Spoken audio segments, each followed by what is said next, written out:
देवपूजा म्हणजे आत्म्याची ओढ, हात जोडून घेतो देवाचे नाम, शांती लाभते निवते सारे काम. प्रार्थनेत दडलेला आनंद अपार, तोच देतो जीवनाला खरा आधार. फुलं वाहताना भावना उमलतात, देवाच्या कृपेने दिवस उजळतात. दीपज्योती दिसे आशेचा किरण, अंधारातही सापडे नवा मार्ग सुंदर. श्रद्धा असेल जिथे तिथे देव नांदतो, देवपूजेमुळेच जीवन फुलून येतो. हॅलो, श्री स्वामी समर्थ. आजच्या पारायणाचा दुसरा दिवस. प्रथमच गुरुचरित्राचं पारायण करते. हा अनुभव खूप छान आहे. मनात सतत देवाचं नामस्मरण होतं. आता बघा ना, आपण म्हणतो की स्वामींचं पारायण करते किंवा स्वामींची सेवा मी करते, पण खरं पाहायला गेलं ना तर तसं नसतं. स्वामींनीच या सेवेसाठी आपल्याला निवडलेलं असतं.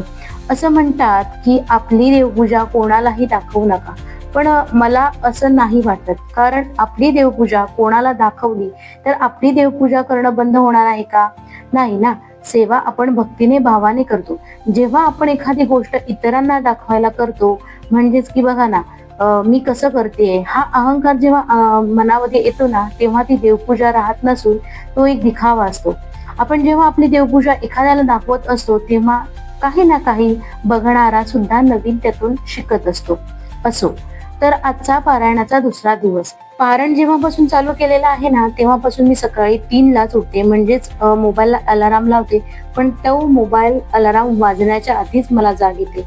एक मनातील सुंदर भावना कदाचित मला जाग येत असेल लवकर. खूप छान वाटतं. सकाळी लवकर उठले, घरातलं सगळं आवरलं आणि त्याच्यानंतर घरची देवपूजा केली आणि पारायणाला सुरुवात करायच्या आधी स्वामींना मी पंचामृतानं आंघोळ घातली. तुम्ही पाहिलंच असेल की मी पंचामृत बनवलेलं आहे. खूप छान वाटतं. मी दररोज स्वामींना पंचामृताने स्नान घालते. त्याच्यानंतर देवाची पूजा करून घेतली आणि पारायण करायच्या आधी आपल्याला स्वामी समर्थ या मंत्राचा जप करायचा असतो. त्याच्यानंतर एक माळ गायत्री मंत्र बोलायचं असतं. त्यानंतर गणपती अथर्वशीर्ष आणि त्यानंतर स्वामी स्थवन बोलूनच पारायणाला सुरुवात करायची असते. लगेच अध्याय वाचायला घ्यायचे नसतात आणि अध्याय वाचताना ना मनात न वाचता कमीत कमी आपल्याला आपला आवाज ऐकू येईल एवढ्या मोठ्याने बोलायचं असतं. आज अध्याय 10 ते 21 असं वाचायचे होते. प्रत्येक अध्याय हा अर्थपूर्ण आहे. बघा ना, यामध्ये 14वा आणि 18वा अध्याय आपण तर रोजच वाचत असतो. यातला 14वा आणि 18वा अध्याय एक संकट दूर करणारा आहे आणि एक आर्थिक परिस्थिती सुधारवणारा आहे. मला ना एक अनुभव नक्की आलाय की मी जेव्हापासून पारायण चालू केलंय ना, तेव्हापासून स्वतःमधली निगेटिव्हिटी बाहेर येते. असं म्हणतात की दत्त महाराज जी आपल्यातली निगेटिव्हिटी असते ती स्वतः बाहेर काढतात. तेव्हा या काळात भांडणं, चिडचिड जरा थोडी जास्तच होते. हा अनुभव मला नक्कीच आला आहे.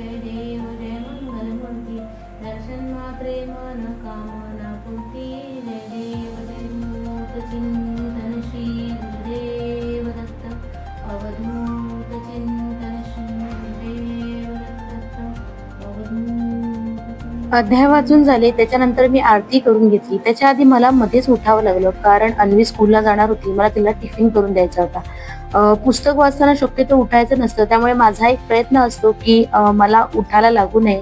त्याच्यामुळे मी सकाळी लवकर उठते आणि अन्वी उठायच्या आत माझं पुस्तक वाचून होतं.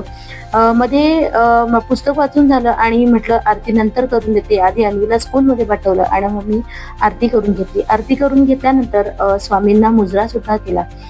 खूप छान वाटतं, कारण दुसरा दिवस सुद्धा खूप छान सेवा करून घेतली स्वामींनी. गुरुचरित्राचं पारायण मी पहिल्यांदाच करते. फारशी काही माहिती नाहीये. युट्यूबला सर्च करूनच मी माहिती मिळवली आहे. म्हणजे काय खायचं, काय नाही खायचं.